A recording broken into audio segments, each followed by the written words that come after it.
জিলিকিব দাপোন সমাজৰে জীৱনী লিখি নতুন সময়ৰে সঁচাৰো নিৰ্ভীকতাৰ প্ৰতিস্ফলন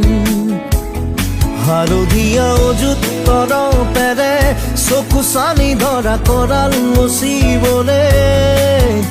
সৰল নিৰপেক্ষ বিশ্লেষণ